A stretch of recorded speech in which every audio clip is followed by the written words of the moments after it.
Hey there, and welcome back. Grab your coffee. Honestly, trying to follow AI this past week felt like trying to drink from a fire hose, just Mm. relentless. So we're going to try and distill this whole kind of overwhelming mess down for you. Make sense of it. Yeah, it was definitely chaotic. We're talking about, what, September 29th through October 5th. We've waded through, the market reports, the research, all the product launches. And our mission, like always, is to cut through the jargon, the hype.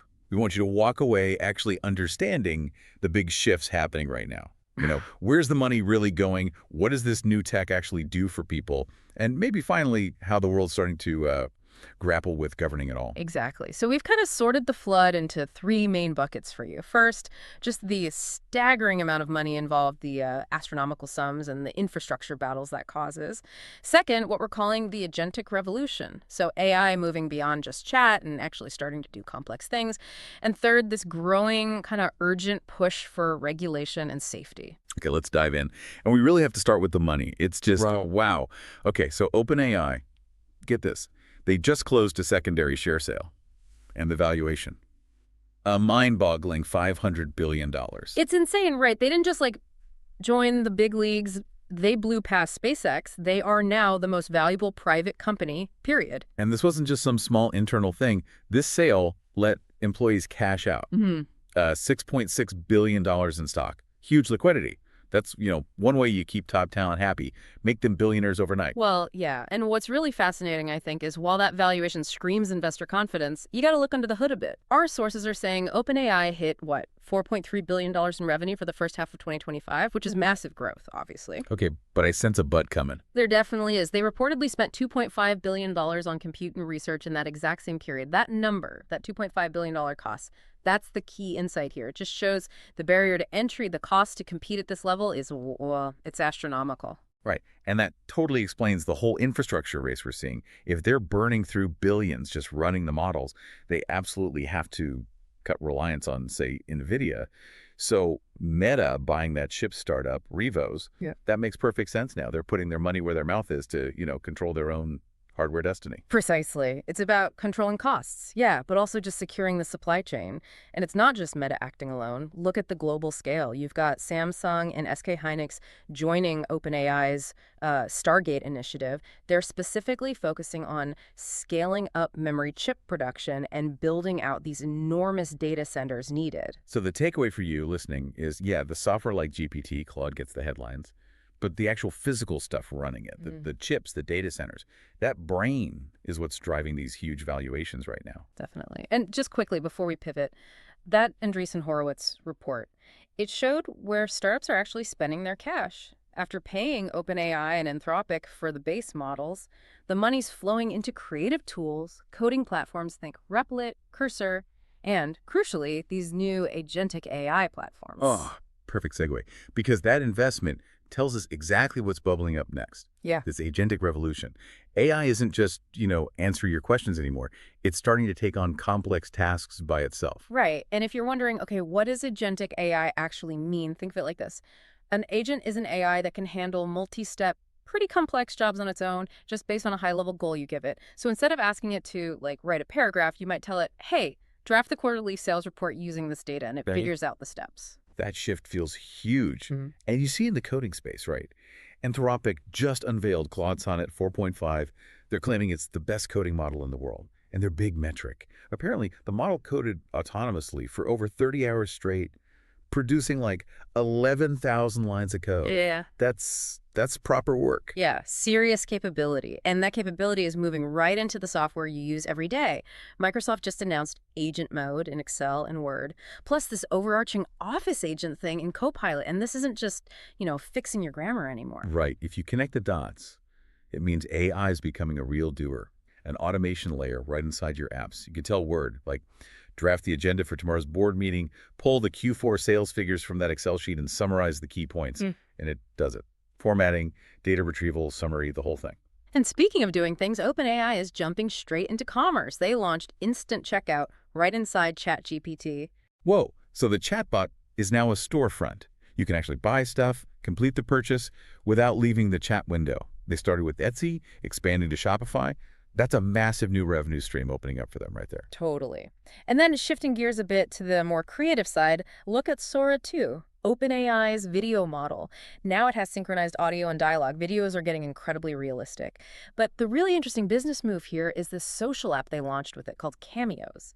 Cameos. Okay, this sounds both cool and slightly terrifying. It lets you insert yourself into AI-generated videos Yeah. and remix them. Get ready for a tidal wave of like hyper-personalized, super realistic, but completely synthetic videos flooding everything. Yeah, it's going to be wild. And just a quick nod to Google, they're not sleeping. They're boosting visual search in AI mode for shopping, searching across like 50 billion products. And they're pushing Gemini AI deeper into their home devices too. Nest cams, doorbells, new speakers, trying to make the smart home actually, well, smarter. Okay, wow. That is a lot of new product capability hitting at once. And when you see these agents moving into our coding, our documents, our shopping, it naturally makes you ask the big questions, right? Like, how do we keep this stuff safe? How do we even begin to regulate it? Yeah, it's the logical next step. Let's maybe transition with a bit of industry gossip first. Apple, it seems like they're kind of pulling back from that initial super high-end Vision. They reportedly canceled the big Vision Pro overhaul. That headset, well, it was just too pricey, didn't get traction. Yeah, I saw that. So they're pivoting, shifting focus to lower-cost AI smart glasses instead, trying to leverage that upcoming Siri upgrade to compete more directly with Meta's Ray-Bans, which have actually done okay. Kind of tells you the market wants accessible, everyday AI, not, super expensive niche gadgets. Exactly. And this acceleration, cheaper products becoming more common, it really dials up the pressure on regulation. How does it keep up? We saw a potentially huge step in California, though. That landmark SB 53 law. Right, the one mandating that big AI firms have to disclose their safety testing protocols. But the part I found really interesting was the strong whistleblower protections they included. That feels like a crucial step for building accountability, especially when, let's be honest, public trust isn't exactly high.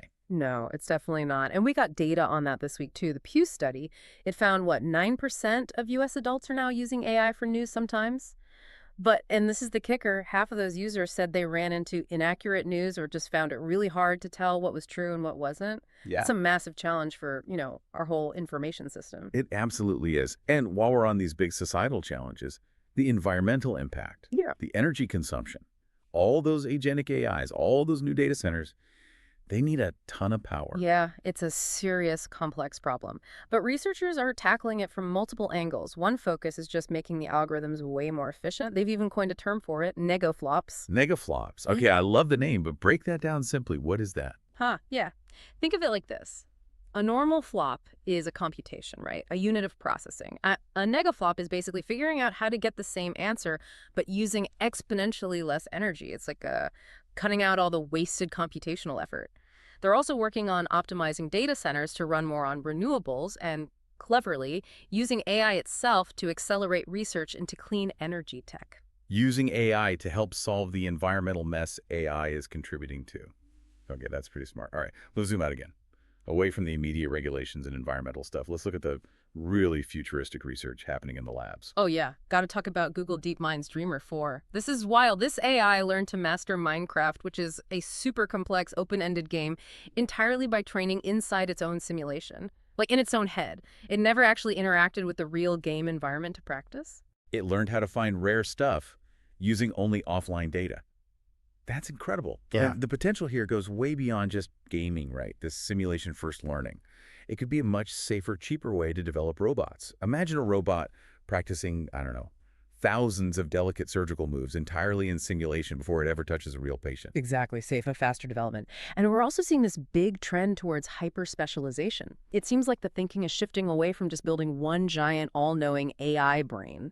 Look at Thinking Machines Lab, founded by Mira Murati, ex-OpenAI CTO. They just launched Tinker. Tinker. Yeah. That's the API that lets developers easily customize existing big models, like Llama, for really specific areas, like advanced math or chemistry. So the bet is on creating lots of smaller, highly specialized AI experts easily, rather than one monolith. Precisely. And you see a similar philosophy at Periodic Labs. That's Liam Fetus's company. He co-created ChatGPT. Their mission is to build AI scientists that actually learn from physical experiments. They use robotic labs to run experiments. The AI analyzes the unique real-world data the robots generate, and then it guides the next experiment. It's about massively speeding up scientific discovery using this loop.